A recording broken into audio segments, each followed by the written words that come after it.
Hello बच्चों। चलिए शुरू करते हैं सॉइल चैप्टर का सेकंड पार्ट। चलिए एक एक्सपेरिमेंट करते हैं। तीन अलग अलग मिट्टी के नमूने ले लेते हैं। सैंडी सॉइल यानी रेतीली मिट्टी, क्लेई सॉइल यानी चिकनी मिट्टी और लूमी सॉइल यानी दुमटी मिट्टी।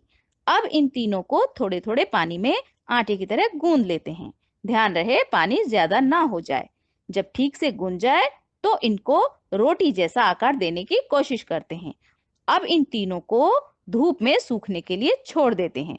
कुछ घंटों के बाद यदि सूख जाए तो हम समझने की कोशिश करते हैं कि सबसे अच्छा आकार किस मिट्टी से बना। हम पाएंगे कि क्लेई सॉइल से बनाया हुआ आकार सबसे सुंदर बना। इसमें मिट्टी एकसार थी जिससे फिनिश ज्यादा दिखाई देती है। इस मिट्टी को आकार में ढालना भी आसान था। अब इन तीनों को तोड़ने की कोशिश करते हैं। हम देखते हैं कि सैंडी सॉइल का आकार आसानी से टूट गया और लूमी सॉइल का आकार भी थोड़ी ज्यादा ताकत लगाने पर टूट गया। पर क्लेई सॉइल का आकार आसानी से नहीं टूटा। यह इन सब में सबसे ज्यादा मजबूत निकला। इस बात से हम यह समझते हैं कि मिट्टी के आकृतियां और बर्तन बनाने के लिए पॉटर यानी कुम्हार चिकनी मिट्टी का इस्तेमाल करते होंगे। चलिए देखते हैं सॉइल की कुछ प्रॉपर्टीज को कैसे चेक कर सकते हैं। जैसे परकुलेशन यानी पानी का रिसना, मॉइस्चर इन सॉइल यानी मिट्टी में नमी, और absorption of water in soil मतलब मिट्टी की पानी सोखने की क्षमता। परकुलेशन का मतलब है रिसना, मतलब मिट्टी में से पानी कितनी देर में नीचे चला जाता है।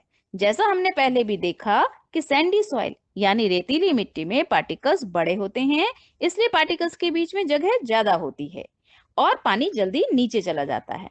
इसी तरह चिकनी मिट्टी यानी क्लेई सॉइल में छोटे पार्टिकल्स होते हैं और पानी को निकलने की जगह मुश्किल से मिलती है, तो पानी देर से नीचे जाता है। इस एक्सपेरिमेंट से हम निकालेंगे परकोलेशन रेट, यानी कितने ml पानी कितने मिनट्स में मिट्टी से पास होता है। इस एक्सपेरिमेंट को हम अलग अलग खेतों में ट्राई कर सकते हैं। एक प्लास्टिक का लगभग 5 सेंटीमीटर मोटा और 6 इंच लंबा पाइप ले लेते हैं और उसे मिट्टी में लगभग 1 इंच गाड़ देते हैं और इस पाइप में 200 मिलीलीटर पानी भर देते हैं। जब पानी डालें तो टाइम देख लें और जब पाइप के अंदर का सारा पानी मिट्टी के अंदर चला जाए तो फिर टाइम नोट कर लें। अब आपको पता चल जाएगा कि पानी को मिट्टी के नीचे जाने में कितना टाइम लगा। अब परकुलेशन रेट निकालने के लिए अमाउंट ऑफ वाटर को परकुलेशन टाइम से डिवाइड कर दें।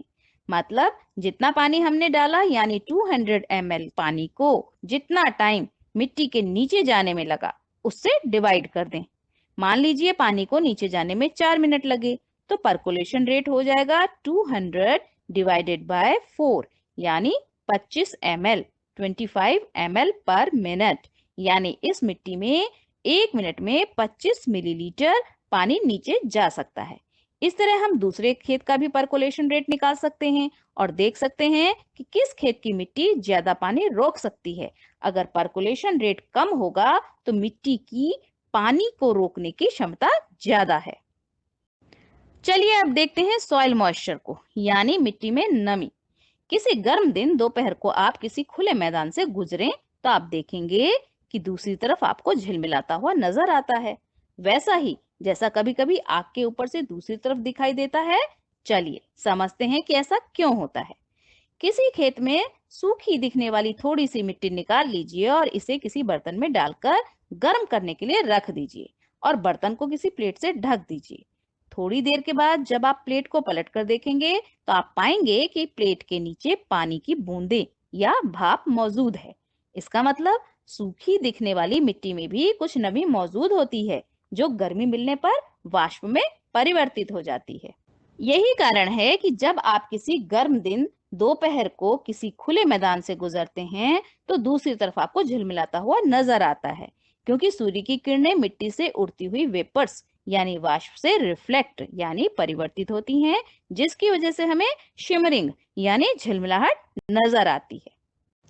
प्लास्टिक की एक कीप यानी फनल ले लेते हैं और उसमें एक फिल्टर पेपर या अखबार का कागज मोड़कर इस तरह से लगा देते हैं कि वो फनल का आकार ले ले।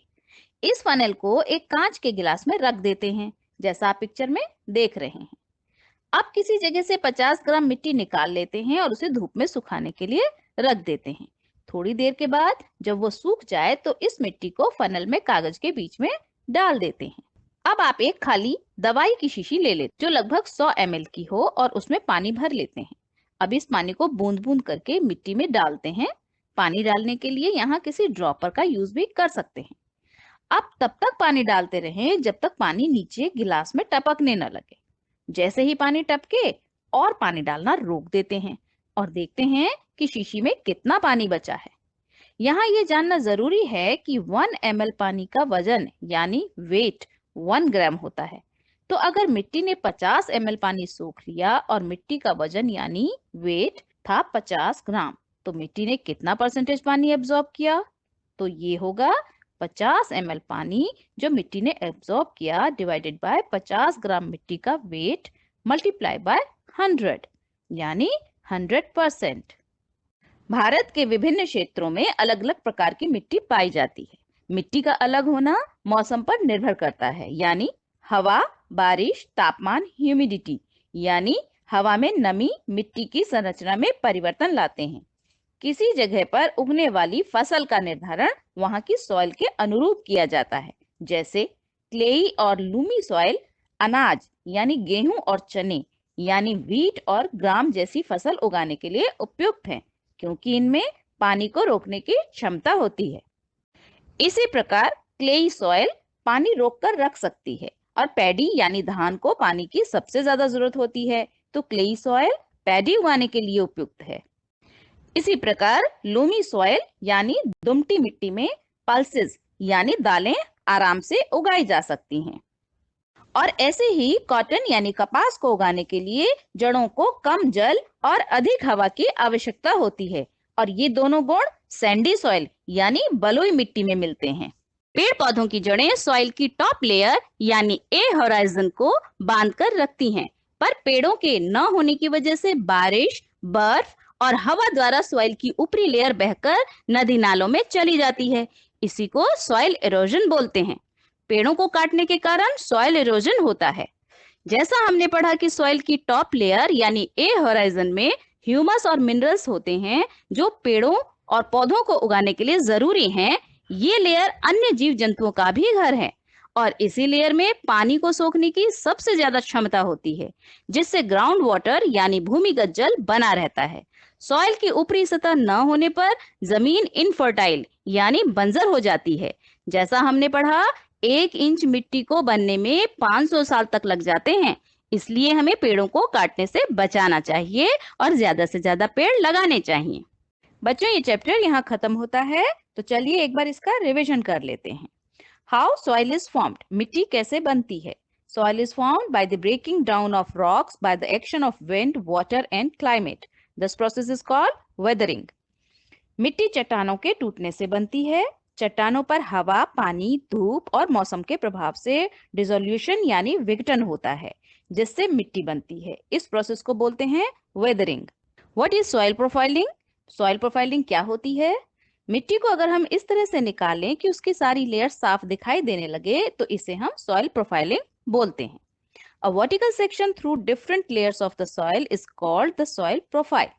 सॉइल की इन लेयर्स को होराइजन्स बोलते हैं। सबसे ऊपर ए होराइजन, ये गहरे रंग की होती है और इसमें ह्यूमस की मात्रा सबसे ज्यादा होती है।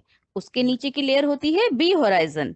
इसका रंग टॉप लेयर के मुकाबले थोड़ा हल्का होता है, क्योंकि इसमें ह्यूमस की मात्रा कम होती है, पर इस लेयर में मिनरल्स ज्यादा होते हैं। इसके नीचे की लेयर होती है सी होराइजन। इसका रंग भी टॉप लेयर के मुकाबले हल्का होता है, क्योंकि इसमें ह्यूमस नहीं होती। इस लेयर में चट्टान के छोटे टुकड़े यानी पत्थर होते हैं। इसके नीचे होती है बेड रॉक, जिसमें मिट्टी नहीं होती, ये चट्टानों से बनी होती है। Next, how many types of soils, मिट्टी कितने प्रकार की होती है? मेजरली मिट्टी 3 प्रकार की होती है। जिस मिट्टी में ज्यादातर रॉक यानी चट्टानों के मोटे पार्टिकल्स यानी कण होते हैं, उस मिट्टी को हम सैंडी सॉइल यानी रेतीली मिट्टी बोलते हैं। और जिस सॉइल में बारीक कणों की मात्रा ज्यादा होती है, उसे क्लेई सॉइल यानी चिकनी मिट्टी बोलते हैं। और अगर सॉइल में बारीक पार्टिकल्स और मोटे पार्टिकल्स की मात्रा लगभग बराबर होती है, तो उसे लूमी सॉइल दुमटी मिट्टी बोलते हैं। Next, what is soil erosion? पेड़ पौधों की जड़ें सॉइल की टॉप लेयर यानी ए होराइजन को बांधकर रखती हैं। पर पेड़ों के न होने की वजह से बारिश, बर्फ और हवा द्वारा सॉइल की ऊपरी लेयर बहकर नदी नालों में चली जाती है। इसी को सॉइल इरोजन बोलते हैं। पेड़ों को काटने के कारण सॉइल इरोजन होता है। चलिए बच्चों, यहाँ खत्म करते हैं इस चैप्टर को और मिलते हैं अगले वीडियो में एक नए चैप्टर के साथ। Thank you.